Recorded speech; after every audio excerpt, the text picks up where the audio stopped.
కుతికలేదాంక దాగి కుదార్థంగా ఉన్న బతుకుల బండలెత్తేసుకుంటారు, మంచి కుటుంబాల మన్ను పోసుకుంటారు, యాలా పాలా లేకుండా తెల్లార్లు దాగి ఇల్లు గుల్ల చేసుకుంటారు అని మునుగోడు ఎమ్మెల్యే కోమటిరెడ్డి రాజగోపాల్ రెడ్డి సారు కోపానికి వస్తున్నాడు. ముందుగాల పొద్దుగాల మునుగోడులో కొన్ని వైన్ షాపుల్లో చెకింగ్ వచ్చిండు సారు. పక్క పంటే పర్మిట్ రూములకు పోయి సల్లగా బీరేస్తున్న వాళ్ళ కళ్ళు తెరిపించేటట్టు మందు బాబులకు మంచిగానే క్లాస్ వీకిండు సారు. ఇంత పొద్దుగాలే చెడిపోతారే, మరి అంబటాలకే కాటను ఖాళీ చేస్తాందు కంకణాలు కట్టుకొని బయలుతారా అని అరుచుకున్నాడు. పర్మిట్ రూములు పొద్దుమి కారిటికే తెరవాలి, మరి పొద్దుగాల 10 సందే పర్మిట్ రూములు తెరిచే వరకలా పబ్లిక్ మొఖాలు గడిగి సాయబొట్టు కూడా దాగకముందుకే వచ్చి గట్ట మందు అయిపోతున్నారు. ఇటు కూడా పైసలు వస్తున్నాయి కదా అని వైన్ సోలు కూడా మరీ గిట్లా చేయొద్దు. అందరికీ పిల్లాం పిల్లలు ఉంటారు, పనికి పోకుండా పగటి పూటనే కుతికలేదాకా అయితే సంసారాలు కూలిపోతాయి. నడువు రీడికెళ్ళి అని అందరినీ పర్మిట్ రూమ్ లకి వెళ్ళగొచ్చిండు. అందరు కలిసికట్టుగా మాట మీద ఉండి పొద్దుమి కారిటికే పర్మిట్ రూములు తెరవాలనే కట్టుబడిని ముందుగాల మునుగోడుకేలే చాలు చేస్తే అటు ఇంకా రాష్ట్రమంతటా అమలు చేస్తట్టు సీఎం సార్ తోటి మాట్లాడతా అని అనుకొచ్చిండు. కానీ ఏ మాట కామాటే, మంది గురించి మందు బాబుల పానం గురించి మంచి ఆలోచన చేసిండు సారు అని అనుకుంటా మురో పట్టిరట మునుగోడు దిక్కున్న జనం. మరి ఈ ప్లాన్ పక్కాగా ఏం దాకా అమలవుతుందో చూడాలి రేపు.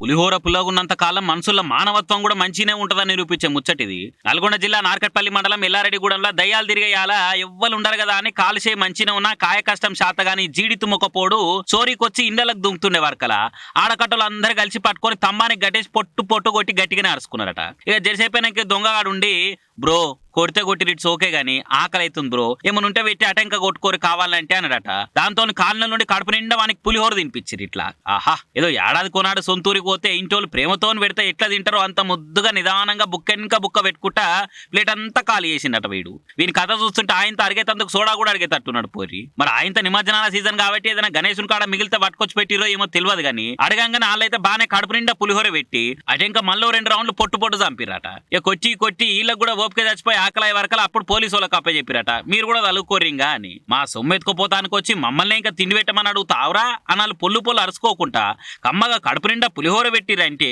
మంచోళ్ళు ఉన్నారు పోరి. ఈ దెబ్బతో వాడు మళ్ళీ ఇట్లా చోరీకి పోతే ఆకలిక ఇంత సర్ది డబ్బా కట్టుకొని పోతాడు కావచ్చు. ఇక అయితే 2 స్లాపిల్లు ఉండే, అది కాకుండా 3 ఇంట్లో పడ్డా. అల్లా పడితే అల్లేం దొరకలేదు. ఇంకా అంతే, ఇక 2 ఇళ్ళ పడ్డాను, ఎక్కడ పోలేదు. ఇవాళ ఎక్కడ పోలేదు. ఇక్కడికి వచ్చే వరకు అన్న పట్టుకో. దేనికి వచ్చిన ఫస్ట్ ఎన్ని గంటలకు? ఫస్ట్ 8:30కు వచ్చిన నల్గొండ నుంచి ఇక్కడికి. 8:30కు వచ్చిన, 8 దాకా అక్కడిక్కడనే తిరిగిన. కరెక్ట్ 8 అయిపోగానే వచ్చిన. 1:30కు మళ్ళీ ఊళ్ళోకి వచ్చిన. అంటే నీకు డీజే ఉన్నప్పుడు వచ్చినాను? డీజే ఉన్నప్పుడు వచ్చినాను. బంద్ అయినాక డీజే మోగుతున్నప్పుడు వచ్చినాను. వచ్చి ఏం చేసినావు? డబ్బులు తీసుకుంటే అన్న నుంచి పట్టుకుని సౌండ్ వచ్చింది. అంటే తాళం బలగొడుతున్నావా లేకపోతే? తాళం ఏం బలగొట్టలేదన్న, కింద ఉండి చేయబెట్టి డబ్బులు తీసినాను. తీయొస్తుంది అన్న.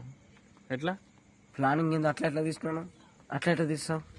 చెయ్యి నీకు లోపల పోతుంది. అట్లా కిందంగా తీసినా. బొక్కుందా? కిందంగా పక్కున్నాను. రేకుతో కొంచెం చెయ్యి పైకి కొంచెం అసలు తీసినాను. రేకు ఇరదగినవా లేకపోతే అట్లా ఉందా? కొంచెం పైకి అన్నాను. రేకు పైకి. దేనితో అన్నావు? ఇప్పుడు నేను గుళ్ళే తీసుకోబోతా. దేనితో అన్నావు? ఇప్పుడు నేను గుళ్ళే తీసుకోబోతాను. నువ్వు ఎట్లా చేస్తావు? గుడిలా ఎప్పటి నుంచి పడుతున్నావు? అప్పుడు ఎప్పుడెప్పుడు పడుతున్నావు గుళ్ళ? వారానికి ఒకసారి పడుతున్నావా? నెలకు ఒకసారి పడుతున్నావా? లేదన్నా, నిన్న మంచిగా పని పోయినా. అవును, నేను కూడా ఏమైంది మరి. ఇప్పుడు వారానికి ఒకసారి దొరకకుండా తీసినా కానీ దొరకలేదన్న. దొరకలే. ఉండిలే మన ఉండి పైసలే. ఎంత తీసినావు? 5,000 3,000 తీసినా. ఎప్పుడు తీసినావు? గంబులకోసారి కరెక్ట్ 10 రోజులు నేను తీసినాను ఒకసారి. మీ ఇంట్లో తెలుసు నువ్వు తీసుకున్నావు అని? తెలియదన్న. మీ నాన్నకి తెలుసు? ఇప్పుడు మీ నాన్నకి ఎట్లా తెలుసు? మీ నాయన ఎందుకు వచ్చిన ఇప్పుడు? ఆ పిల్లగాడు చెప్పిండట నా అజ్జి. ఎవరు చెప్పలేదని అంటున్నావు? ఏమన్నా మరి నాకే తెలియదన్న.